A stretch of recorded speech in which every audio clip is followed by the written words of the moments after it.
문학을 공부하는 방송 문학정독이 무수비입니다. 네, 안녕하세요. 반갑습니다. 다시 혼자가 됐습니다. 네. 현대문학상 수상 소설집을 읽고 왔고요. 2015년 작품 집을 보고 왔습니다. 이상 문학상이 2023년께 나왔는데 2월 10일 정도에 나왔어요. 오늘은 2월 11일이고요. 바로 어제 나왔기 때문에 저희가 읽진 못했고, 그래서 2023년 작은 현대문학상 다 읽은 다음에 들어가지 않을까 싶습니다. 현대문학상도 2015년부터 시작하는 이유가 그 이전 작품집은 거의 뭐 절판되거나 그랬기 때문에 2015년부터 시작을 하는 것이고요. 자, 한번 들어가 보겠습니다. 편혜영 작가님의 소년 1호가 대상을 탔습니다. 이 작품은 유준이 13살짜리인데 내 집에 자주 놀러 와서 자고 가는 소진이란 친구가 있어요. 그러니까 유준의 어머니는 굉장히 깐깐하신 분이고요. 유준의 아버지가 아프신데 어느 날 갑자기 쓰러지시죠. 근데 그거를 소진은 무시하고 집으로 도망갑니다. 그래서 유준의 아버지가 식물인간이 되고, 유준은 이 사실을 알고도 침묵을 해요. 이제 이런 이야기고요. 유준과 소진, 특히나 소진의 입장에서 전개되는 글입니다. 13살짜리라는 걸 감안해 주시면 좋을 것 같고, 이 소설을 그래서 유준은 왜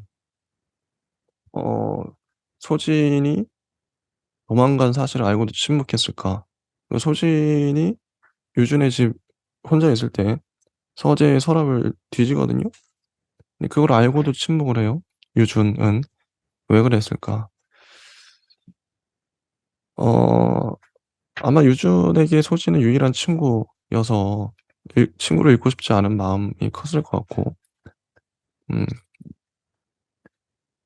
그리고 어 어떤 할아버지가 새를 갖고 오는데, 새장이, 그 새가 죽어서 새를 땅에 묻거든요.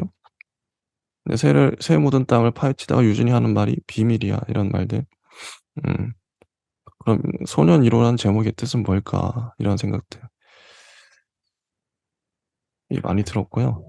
어 제가 별표 친 문장들 위주로 한번 보면, 15쪽에 "그런 냉대와 부자연스러운 침묵에도 불구하고 소진이 유준의 집을 자주 드나든 것은 각별한 우정 때문만은 아니었다. 다정하지 않은 어머니, 병의 기운을 풍기는 아버지가 흥미로워서도 아니었다. 소진의 마음을 끈 것은 유준의 집이었다. 처음 집을 둘러보았을 때 소진은 왜 아이들이 유준과 어울리지 않는지 이해하는 동시에 아이들에 대한 반감을 느꼈다. 집안에 떠도는 지나친 정적은 드문 것이었다. 소리가 텅텅 울리는 빈방의 고요와 적막함에 대한 동경이 질병에 대한 두려움이나 유준 어머니의 냉대로 인한 서운함보다 컸다. 양 냄새와 질병의 훈기는 견딜만 했다. 욱하는 성질을 이기지 못해 걸핏하면 싸움을 일삼고 어머니에게 폭언을 퍼붓고 공장에서의 지난한 일에 대해 불평만 늘어놓는 아버지에 비하면 말없이 양냄새나 풍기는 유준 아버지는 학자처럼 조용하고 관대하고 사르게 봤다. 그래서 소진이 유준의 집에 자주 놀러 갔던 것이고 둘이 친해졌던 것이죠. 시끄러운 자신의 집과 달리 유준의 집은 조용했으니까요. 정적. 유준의 아버지는 병에 걸려서 지금 아프십니다. 어 유준의 어머니는 상당히 깐깐하시고요. 음 그 뒤에 또 보면, 근데 유준의 아버지가 소진과 둘이 있을 때 넘어지죠. 쓰러지는데 소진은 그걸 무시하고 도망가요. 13살짜리니까요. 소진은 무서웠다. 죽은 사람을 가장 먼저 보고 그것을 알리고 되풀이해서 말해야 한다는 것이 무서웠다. 그래서 도망갑니다. 유준의 아버지는 석 달 정도 병원에 입원해 있다가 퇴원했다. 그 사이 숨을 쉬는 것 이외에는 아무것도 할 줄 모르는 사람이 되어 있었다. 이렇게 되어 버린 것이죠. 상태가 더 악화된 유준 아버지. 소진이 알리지 않아서 뭐 이런 소설입니다. 네. 쭉 넘어가서 30 쪽에 새를 묻고 새를 다시 파헤치는 장면이 나오거든요. "이런 것이로구나." 유준이 덧붙였다. 소진은 그게 무슨 뜻이냐고 되묻지 않았다. 자신의 둔감함을 유준이 눈치채지 못하기만을 바랐다. 유준은 새는 아무것도 남기지 않는데 아버지는 어쩌자고 그렇게 끈끈한 가루가 되었는지 모르겠다고 중얼거렸고 농담이라는 듯 피식 웃었다. 아버지가 돌아가셨죠. 화장을 했습니다. 비밀이야. 유준이 땅을 다져 넣으며 말했고 소준이 고개를 끄덕였다.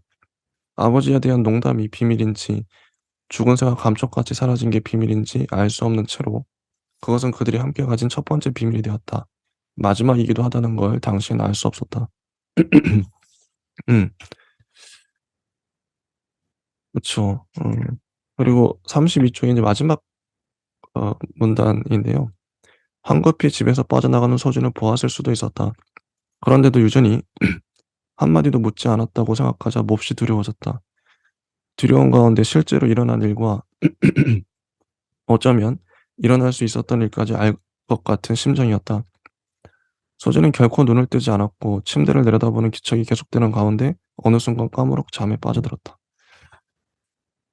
그러니까 이 소설은 소진의 관점 입장에서 진행이 많이 되는데 소진은 왜 소진의 행동에 유준은 왜 침묵했는가 그런 질문이 많이 남았어요. 어 좋은 소설이었다. 소년 1호. 소년 1호가 "소년은 늙기 쉽고" 라는 어떤 고전의 문장이죠. 음. 자 넘어가서 현혜영 작가님의 식물 애호 를 볼 텐데요. 이 식물 애호라는 작품은 교통사고로 교통사고가 났어요, 주인공이. 근데 아내가 죽었습니다. 그러니까 사지가 마비되었어요, 오기라는 인물이. 이 오기의 질병투쟁기랄까? 집으로 갑니다. 집에 누워만 있죠. 몸을 움직이질 못해서 간병인이 오는데 에 그 간병인이 나중엔 해고가 돼요. 물리치료사도 해고가 되고 찾아오는 이라고는 목사뿐입니다. 오기의 시어머니, 아내의 엄마죠 랑 같이 있어요. 오기의 돈과 이 모든 것들을 다 관리하고 하죠. 시어머니는 경제적인 문제를 오기한테 거론을 합니다. 음. 그리고 결국엔 나중에 알고 보니까 오기가 아내와 많이 싸웠고 고의로 실수를 내서 아내가 죽었다는 사실을 이 시어머니가 알죠. 얼마나 괘씸하고 괘씸한 걸 넘어서네요. 죽이고 싶겠어요, 오기를.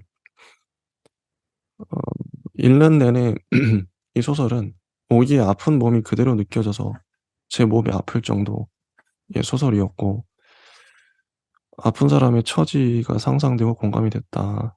아 그리고 경제적인 문제 시어머니가 뒤로 가면 마당에 그 정원을 파거든요. 구멍을 여러 개 파는데 단순히 나무를 심으려고 파는 게 아니죠. 더 깊이 팝니다. 사람을 묻을 수 있을 정도로.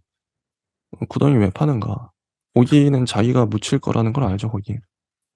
마지막 장면 가면 섬뜩합니다. 시어머니 특히 경제적인 문제를 거론하거든요. "네가 이렇게 계속 누워 있으면 몇십 년 후에 그거 어떻게 할 거냐. 감당할 수 있냐." 긴장감이 생기는 스릴러입니다. 자본주의 비판 스릴러라고도 할 수 있는데 그런 긴장감을 정말 잘 끌고 가는 소설이었다. 37 쪽에 보면 문장을 읽어 볼게요. 오기가 이만큼이나 회복된 것이 다행이어서 우는 게 아니었다. 이 어머니 얘기입니다. 아까 시어머니. 오기가 이렇게나 망가진 것 때문에 우는 것도 아니었다. 죽은 딸 때문이었다. 함께 앰뷸런스를 타고 병원에서 온 사람들은 오기를 편안하고 넓은 침대로 옮길 수 없었다. 장모는 오래 울었다. 간이 침대가 들어설 길을 막아선 채 마치 오기가 집에서 들어서지 못하게 막는 것처럼 보였다. 장모가 자신을 걱정한다는 것을 오기는 알았다. 동시에 그녀가 자신을 비난한다는 것도 알았다. 그녀의 유일한 자식을 잃어버린 것은 오기의 잘못이었다. 음, 그런 것이죠.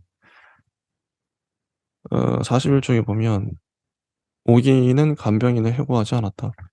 그녀는 무례하고 투박하고 밤이면 잠을 자느라 끙끙 앓는 오기를 방치했고 끼니 때면 밍밍하고 식은 죽을 주었지만 자주 오기를 향해 고개를 숙였고 젖은 머리에서 나는 샴푸 냄새를 맡게 했고 간혹 젖가슴을 닦게 해 주었다. 이랬던 간병인이죠. 음 좀 넘어가서 음 신방을 종종 와요 목사가. 이 장모가 데려온 거죠. 오기는 고통스럽습니다. 근데 그 목사한테 또 알리려고 그래요. 오기는 간신히 헌금에 대한 환멸을 억누르고 손을 잡기 위해 고개를 숙인 목사에게 오랫동안 연습해온 말을 힘겹게 속삭였다. "여기서 나가게 해 주세요." 근데 이거를 목사는 잘못 알아듣죠. 48쪽에 보면 정원에 있는 작물을 보면 간혹 소름이 끼칠 때가 있었다. 처음에는 왜 그러는지 몰랐는데 계속 바라보면서 이유를 알게 되었다. 장모는 식물을 가꾸는 게 아니라 정원을 검사하는 것처럼 보였다. 우선 장모는 정원에 심겨진 식물들을 뽑았다. 죽은 것도 있고 다음에 봄을 기다리는 것도 있었다. 식물을 뽑고 나서는 둥글게 파인 구멍을 이리저리 들여다보았다. 땅을 손으로 조금 더 판 다음 쪼그리고 앉아 자세히 살펴보기도 했다. 거기 식물의 잔뿌리나 돌멩이 말고 뭐가 더 있다고 생각한 걸까? 확인하듯 구멍을 일일이 들여다보았고 아무것도 없다 싶으면 뽑아놓은 식물을 구멍에 대강 꽂아두었다. 이게 인제 긴장감이 넘쳐나는 거죠. 49쪽을 보면 오기에게 치료가 불가능한 장애가 생겨서 그렇게 생각하는 것인지도 몰랐다. 오기의 심사는 꼬일 대로 꼬였다. 못쓰게 된 다리와 괴물처럼 재생 피부로 덮인 얼굴로는 미래를 생각하기 어려웠다. 오기를 찾던 많은 사람들이 일시에 사라졌다. 부르면 오기야 하겠지만 더 이상 친교는 불가능했다. 오기는 친구들의 동정을 받을 것이고 친구들은 불행 앞에서 눈치를 볼 것이다. 그들이 형식적인 얘기는 나누다가 시간에 쫓겨 허둥지둥 돌아가고 다시 부를 때까지 나타나지 않을 것을 생각하면 오기는 구역질이 치밀었다. 이런 상황. 어 사고 이후 가장 큰 문제는 언제나 오기였다. 오기의 회복만이다. 돈 말일세 계산을 해 봐야 할 때라네. 이런 얘기. 자네가 앞으로 이 상태로 최소 20 년을 산다고 가정해 봤네. 간병비에 각종 공과금, 병원비 등등을 합쳐서 한 달간의 최소 생활비를 상정해 봤네. 자네도 월급을 받아봐서 알겠지만 급여 생활자는 해마다 봉급이 올라도 이제 우리한테는 그런 게 없네. 대출금 이자가 오르면 몰라도 나는 최소한의 물가 인상률 같은 걸 반영하지도 않았네. 그런데도 불구하고 한 달에 드는 비용이 자그만치. 장모가 계산기를 오기의 눈앞에 바짝 가져다 댔다. 봤나? 봤으면 봤다고 말해봐. 이런 장모이고. 52쪽에 아내는 이미 다 알고 있었다. 오기가 곧 모든 것을 잃게 될 거라고 했다. 자신이 그렇게 만들 거라고도 했다. 아내는 몹시 화가 나 있었고 오기에게 설득당할 여지가 없어 보였다. 아내는 오기를 자극했다. 위험을 무릅쓰고 운명을 향해 돌진하게 만들었다. 아내의 말이 맞았다. 아내가 그렇게 만든 게 아니라 오기 스스로 그렇게 했다는 게 다를 뿐 그 일로 오기가 자신의 것이라고 믿었던 것은 모두 제 것이 아니게 되었다. 오기에게 남은 것은 힘을 못 쓰는 너덜거리는 몸뚱이와 그것을 의지할 침대뿐이었다. 음. 거의 인제 마지막인데요. 54쪽을 보시면 다른 것들은 묘목을 심기에 적당한 크기였는데 정원의 가장 외진 곳에 있는 구멍은 유독 크고 커다랬다. 깊고 커다랬다. 그 구덩이에 심을 만한 것은 눈에 띄지 않았다. 장모가 묘목을 들어 뿌리를 감싸고 있는 비닐을 벗기다 말고 고개를 돌려 오기를 쳐다보았다. 장모는 그렇게 한참 동안 오기를 보았다. 오기는 직감적으로 장모가 그날 무슨 일이 있었는지 알고 있다는 걸 느꼈다. 그러고 보니 장모는 한 번도 오기에게 사고가 나던 날의 얘기를 꺼내지 않았다. 어떤 것도 묻지 않았다. 장모는 다시 식물 쪽으로 차가운 눈길을 눈을 돌렸다. 오기는 헛된 생각을 잠재우기 위해 장모는 그저 식물을 좋아할 뿐이라고 생각하기로 했다. 왜 좋아하는지는 좀처럼 떠오르지 않았다. 이렇게 소설이 끝납니다. 섬뜩하죠. 자, 다음 소설. 이제 우수상, 그러니까 수상 후보작들인데요. 김중혁 작가님의 뱀들이 있어라는 소설입니다. 여긴 인물들이 여럿 나오는데 김우재 라는 인물이 있고, 김우재와 류영선은 부부예요. 그리고 정민철이 주인공입니다. 정민철은 게임 개발자예요. 근데 이 김우재, 류영선, 정민철은 학창 시절에 대학 시절에 친구였죠. 정민철은 류영선을 좋아했고, 근데 결국 이루어지지 못했어요. 친구 김우재가 류영선과 결혼했기 때문에 항상 시샘과 질투가 나죠, 정민철은. 아직도 좋아하는 마음이 있고.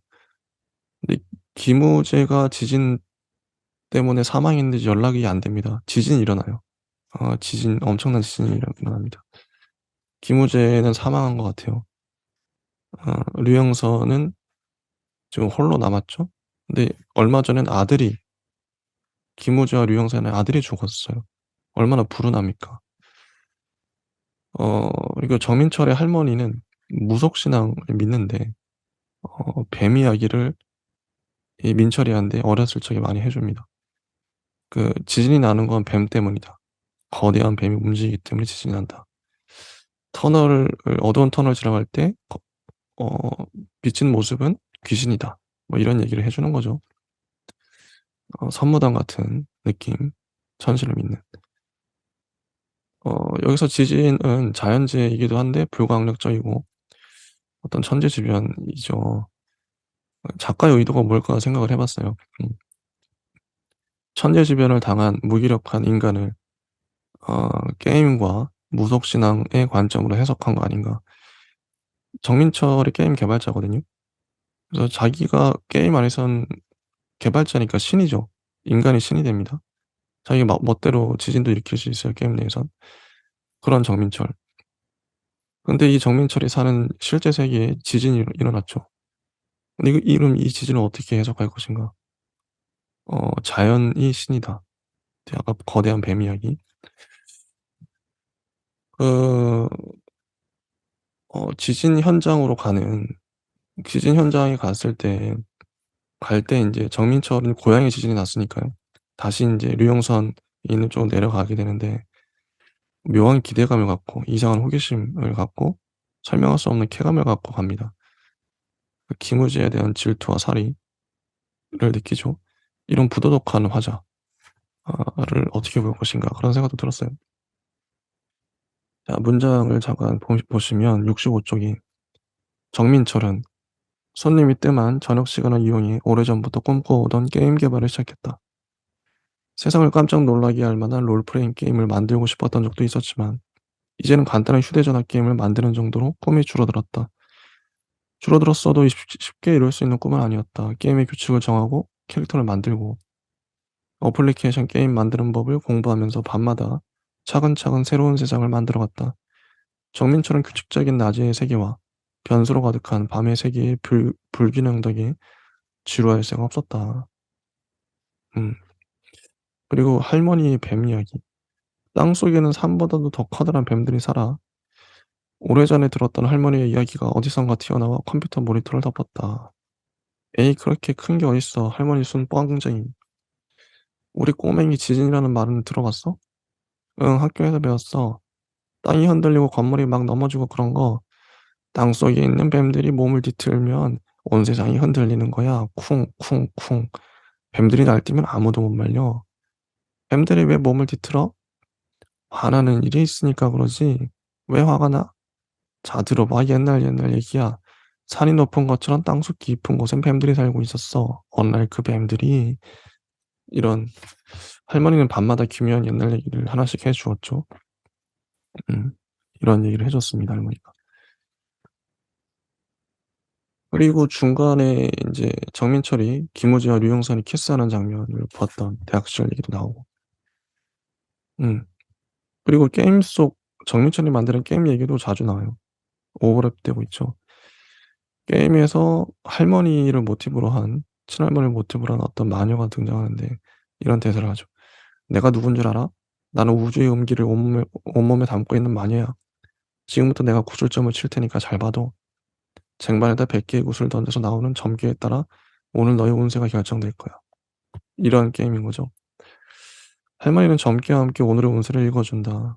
점괘를 부여받은 캐릭터는 운세 마을로 들어가서 갖가지 일을 겪게 되는데 새로운 일이 벌어질 때마다 운세에 나온 대로 행동할 것인지 운세에 반대되는 행동을 할 것인지 결정해야 한다. 음. 수많은 갈림길을 만들었다.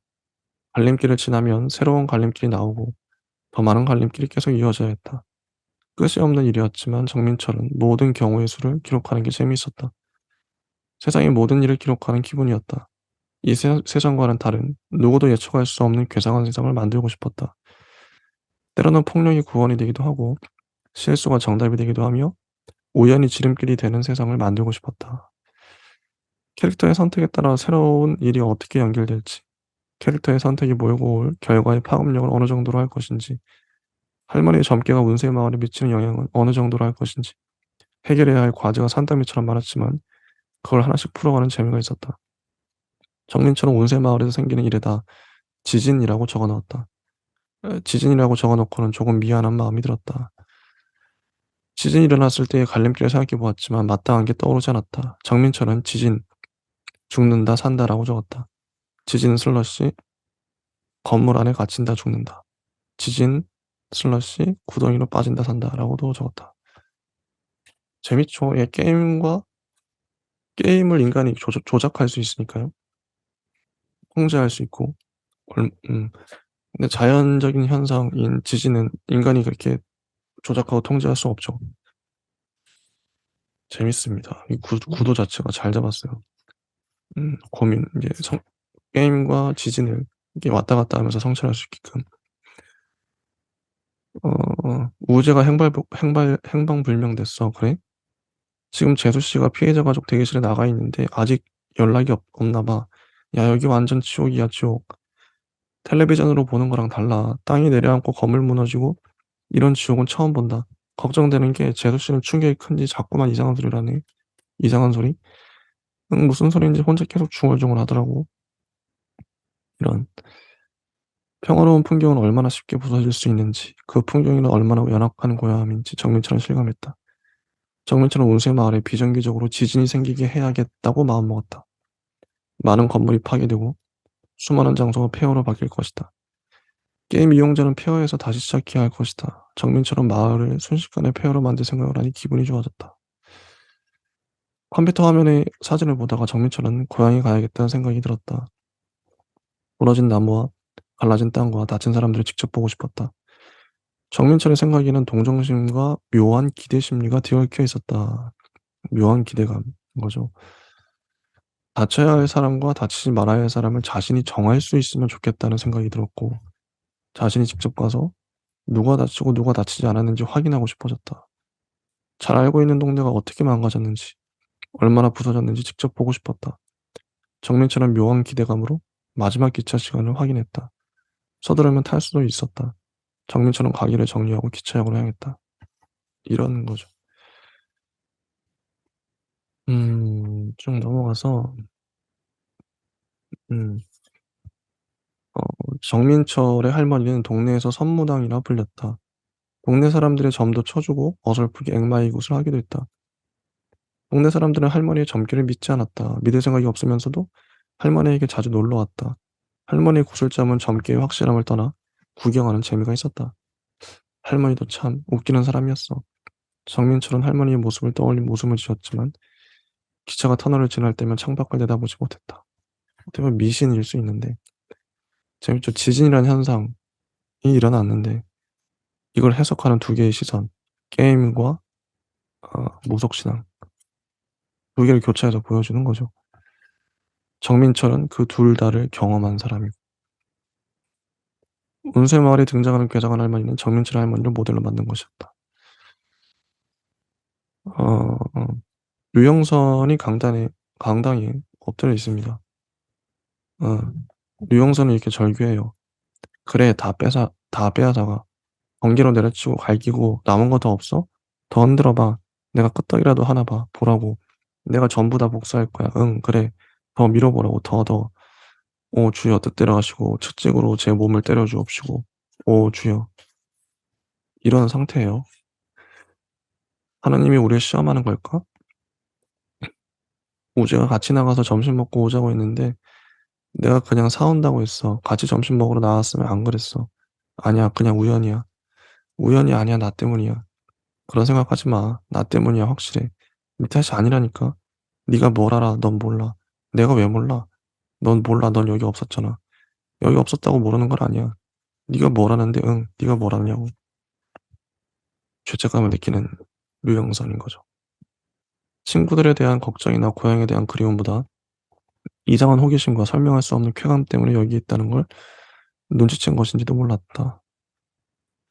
정민철은 강당 안의 사람들을 천천히 훑어보았다. 그들의 감정보다 그들의 모습을 유심히 살펴보고 있는 자신을 발견하고는 조금 짜증이 나게 됐다.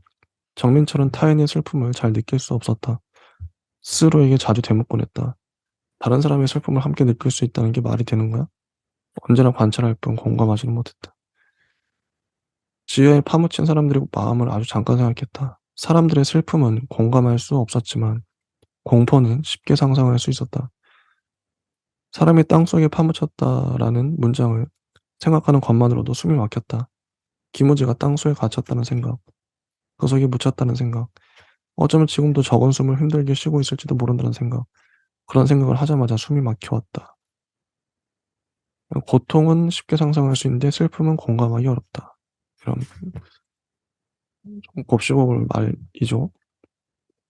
"너 요즘도 구슬점 쳐? 구슬점? 그거 있잖아. 쟁반에다 구슬 100개 놓고 운세 보는 거. 내가 그걸 보여줬어? 기억 안 나?" 이런. 음. "나도 네가 구슬점 보던 건 기억나. 구슬들 되게 예뻤는데 난 구슬점 보는 방식이 재밌었어. 처음엔 100개 놓고 하다가 두 번째는 70개 놓고 하고 다음에는 50 개, 그다음에 30 개, 마지막에 10개 놓고 했잖아. 그게 어떤 의미야? 잘 기억이 안 나. 내가 생각해 봤는데 남은 구슬로 매번 새롭게 시작할 수 있다는 뜻일 거야. 그랬을 수도 있고 그랬으면 좋겠어. 처음에 작은 구슬 100 개가 쟁반에서 막 춤을 추면서 뛰는데 난 그걸 볼 때마다 가슴이 조마조마했어. 구슬이 부서질까 봐. 쟁반 밖으로 전부 튀어나갈까 봐. 난 그게 너무 무시무시하게 불안했어. 난 점 같은 거 무서워서 못 보겠어. 왜? 무섭잖아, 미리 안다는 게. 재미로 보는 건데 뭐. 미리 아는데 그게 어떻게 재미가 돼? 87 쪽에 보면 "할머니 뱀들은 왜 화가 났어? 옛날 한 사람이 산길을 걷다가 새끼뱀 한 마리 잡더니 곧바로 껍질을 벗기곤 먹어버렸어. 뒤따라가던 어미뱀이 땅바닥에 버려진 껍질을 보고 울기 시작했지. 너무 괴로워서 막 몸을 비틀면서 꿈틀거렸는데 땅속의 모든 뱀들에게 그 고통이 전해진 거야. 땅속에서는 태산보다도 더 큰 뱀들이 한꺼번에 움직이기 시작했어. 산이 들썩거리고 나무들이 뽑혀나가고 강물이 솟아올랐어. 새끼뱀을 먹었던 사람은 갈라진 땅으로 빨려 들어가서 뱀들의 먹잇감이 되었고 세상이 조용해질 때쯤 그 사람의 뼈만 땅으로 되돌아왔어. 우리 꼬맹이 잠들었니? 지진 날 때 들리는 소리가 바로 뱀들이 우는 소리야. 옛날 이야기 형식이죠. 지진이 왜 나는가?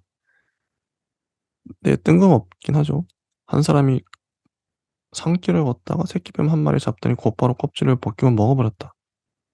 밑도 끝도 없이. 왜 배가 왜 먹어버렸는지, 배가 고팠는지 전혀 모르죠. 상상의 영역입니다.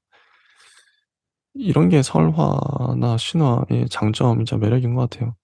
상상의 여지를 많이 남겨둔다는 거. 이야기에 구멍이 많다. 여백이 많다는 거죠.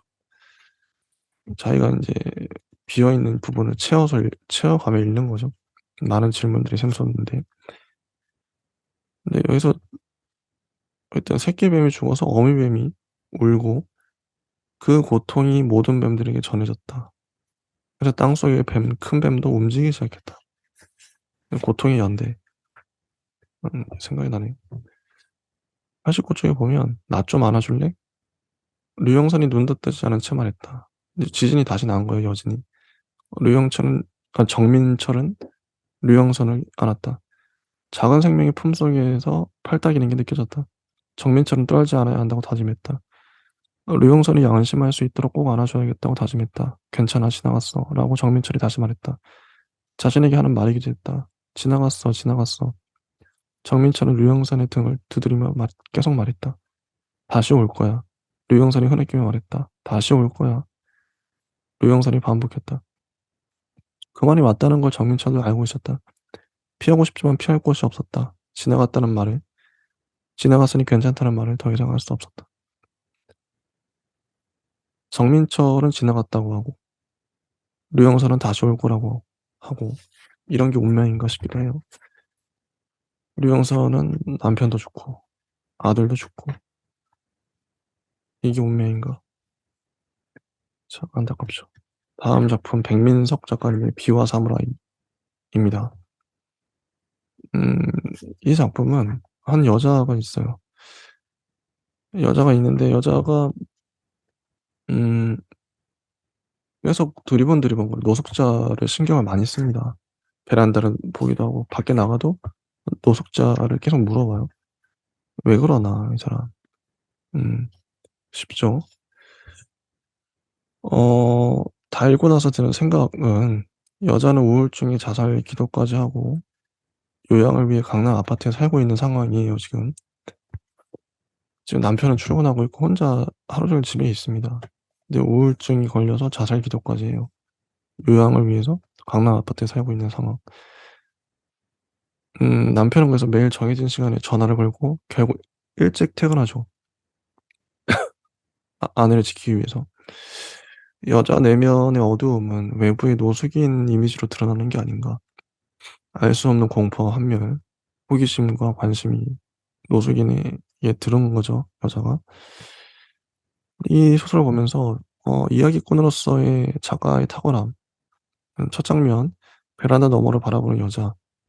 단지 노숙인이 두려워서 생각했는데 여자의 일상은 지극히 평범하고 루틴에 돌아가는, 부유하고 세련된 인상을 풍겨요 처음엔. 중산층 여자의 삶이죠. 그렇게 생각했는데 끝까지 읽어 보니까 다른 거죠. 여자가 사랑했던 대학 동기 남자 소설가가 인제 좀 바람 나는 같은 느낌.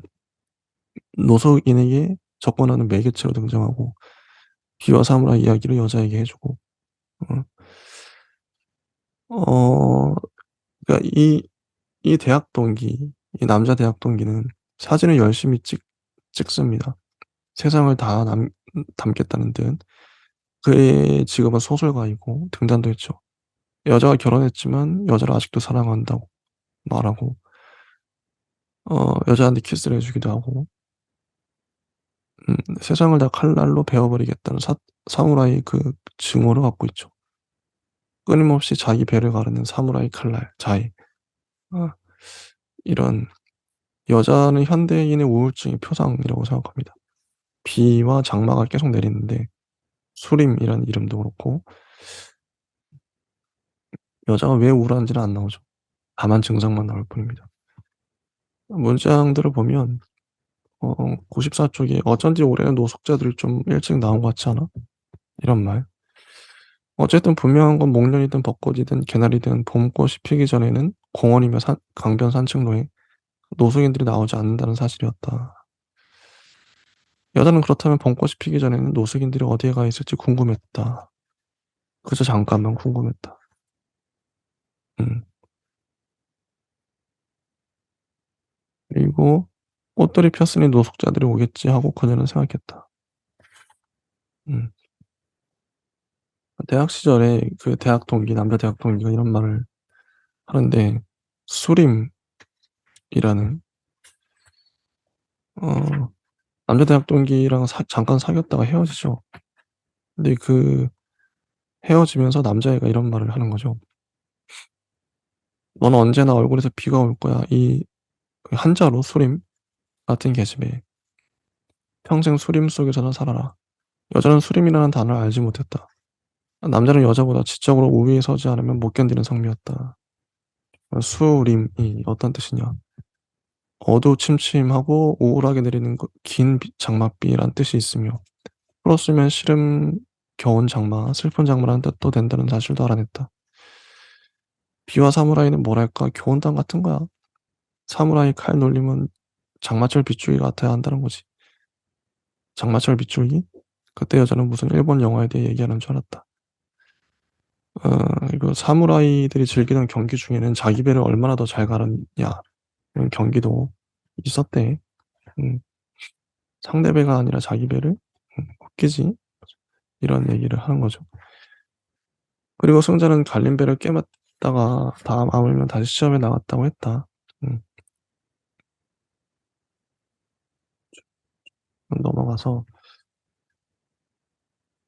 저 서울역에 갑니다. 요즘 서울역에 가본 적 있어?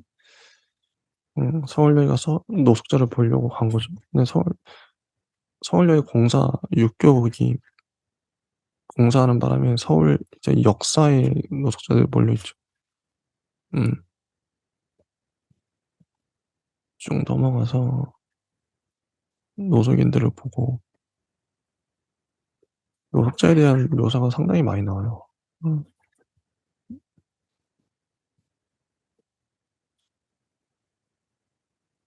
지난번에 구호 서울역사에 다녀온 후로 여자는 자기 과거의 어느 시점에 단단히 붙박혀 있던 한 세계가 사라진 것만 같았다. 그는 정말로 마음속 공허를 느꼈다. 그것도 상실감이라면 상실감이었다. 음. 그래서 이 대학 동기는 사무라이 정신을 만끽해 보자고 하면서 카메라를 들고 사진 찍으러 나가죠. 비와 사무라이의 배경을 찍어두는 거야. 비가 꼭 사무라이 칼날처럼 뿌려지는 것 같잖아. 뭐가 있냐고. 사무라이가 있지. 아까 그 사우나가 고시원이었던 이었을 때 가진 건 원한뿌리 운동자가 살고 있었어. 3평짜리 방앗간에서 그 운동자의 꿈은 최고 레벨의 사무라이가 되어 칼로 세상을 다 베어버리는 것이었어. 무협 판타지의 리얼 버전이지. 음. 오랜 세월 많은 공력을 들인 끝에 사무라이는 드디어 깨달아. 사무라이 칼 놀림은 장마철 빗줄기와 같아야 한다고 말이야. 세상을 칼날로 다 적시려면 칼 놀림이 장마철 빗줄기와 같아야 한다고 말이야. 증오, 사무라이의 순수한 증오, 세상을 흠뻑, 아주 흠뻑 적시려면 대충 해서는 안 된다고 말이야. 팔널림이 빈틈없고 억수 같고 상대가 누구든 증오로 흠뻑 적셔야 한다고 말이지. 그리고 마침내 그 사무라이 은둔자는 자리를 떨치고 일어나. 이렇게 평범한 동네가 그런 괴물을 키웠다는 게 상상이 돼. 음. 그리고 113쪽. 아파트션에 거의 도착했을 때 그에게서 수수께끼 같은 문자 메시지가 왔다. 세상은 조만간 미친 사람들로 가득 찰 거야. 아직도 널 사랑해. 그리고 이렇게 덧붙여져 있었다. 난 아무 짓도 안 했는데 왜 세상은 날 증오하는 거지? 허허. 그렇지만 그녀는 무슨 얘기인지 알고 싶지 않았다. 이런 대학 동기인 거죠.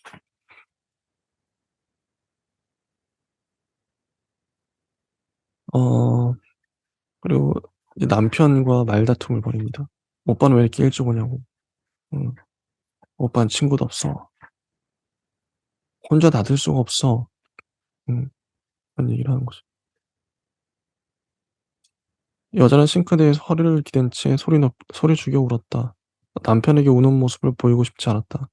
어깨가 파르르 떨리다가 곧 들썩이기 시작했다. 하지만 소리는 내지 않았다. 그녀는 미끄러지듯 주방 바닥에 주저앉았다. 남편도 잘 알고 있을 것이다. 자기를 출근시켜 놓고 점심때쯤이면 그녀가 죽고 싶다는 생각을 10번쯤 했으리란 사실을, 7시 퇴근에 귀가할 때쯤이면 그녀가 자살 생각을 구체적인 방법까지 더해서 20번쯤 했을 거라는 사실을, 베란다 난간에 배를 거실 때마다 이대로 발가락 2개만 더 떼면 떨어지겠지 하고 생각한다는 것을. 그래서 남편은 오전 10시면 세상 없어도 확인 전화를 하고 틈만 나면 전화에 목소리를 들어보고 저녁 7시면 반드시 귀가하는 것이다. 그 같은 일을 3년째 하루도 빼놓지 않고 계속해 오고 있는 것이다. 그리고 여자는 3년 전에 그 끔찍한 생각을 자신이 정말로 행동으로 옮겼다는 사실을 떠올리고 몸부림쳤다. 그때의 약물 과용 후유증으로 그녀의 간은 아직도 제 기능을 발휘하지 못하고 있었다. 그래서 이곳으로 이사 온 것이었다. 지푸라기라도 잡는 심정으로. 아파트의 조망과 생활 환경이 나은 강남의 이곳으로 이사까지 했던 것이다. 이게 인제 배경인 거죠, 이 소설의. 이게 중반부쯤에 나오고요. 거의 후반부라고 할까? 후반부는 이제 장마도 깊어가고 있었다. 그러니까 지금 인제 이런 얘기들을 처음부터 하면 재미가 없죠. 마지막에 인제 밝히는 반전처럼. 수림은 이 땅에서 여자가 갈 수 있는 모든 장소에 머무르며 비를 뿌려대는 것만 같았다. 그녀가 갈 수 있는 모든 곳을 깊은 곳속까지 적게 하고 있는 것만 같았다. 하지만 이제 그녀는 암만 날이 굳어도 우산의 판쪽까지 두르고서라도 밖으로 나갔다.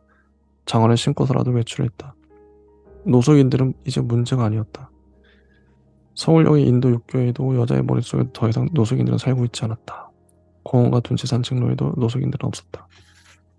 마지막 장면인데요. 116쪽. 노숙인을 마주칩니다. 비를 맞고 있는 노숙인. 아무거나 되는 대로 집어먹어 겉은 퉁퉁 붓고 속은 공허하게 썩어가는 그를 가차없이 흠뻑 적시고 있었다. 마음의 상처를 입어 그 고통에 몸까지 둔하게 마비되어 버린 그를 억수처럼 사무라이 칼날처럼 그의 몸을 다 저미고 조각내어 버릴 듯이 여자는 용기를 내어 다가가 노숙인 앞에 섰다. 노숙인은 눈을 뜨고 있었지만 시선은 약간 하늘을 향한 채로 그녀는 거들떠도 보지 않았다. 비가 눈두덩이 고이면 눈꺼풀을 깜빡이고 물방울 털어냈다. 실성한 게 분명했다. 그녀는 한 발짝 더 가까이 갔다. 비에 맞아서 노숙인 얼굴에 얼룩이 점점이 쥐어지고 있었다. 건데건데 떼꾸이가 흘러내리고 누런 피부가 드러나고 있었다. 그녀는 우산 아래에서 울고 있었다. 그녀는 자기가 사무라이라도 된 것 같은 기분이었다. 그녀는 자기가 사무라이가 되어 이유도 없이 눈앞의 노숙인을 베어버린 기분이었다. 네, 이런 소설입니다. 비와 사무라이. 음, 짧은 시간 동안이지만 오늘 다룰 소설이 12편이기 때문에 좀 빨리 하긴 했어요. 편혜영 작가님의 소년 1호와 식물의 호, 김중혁 작가님의 뱀들이 있어, 백민서 작가님의 비와 사무라이까지 봤습니다. 다음 작품은 다음 시간에 다뤄보도록 하겠습니다. 예, 감사합니다.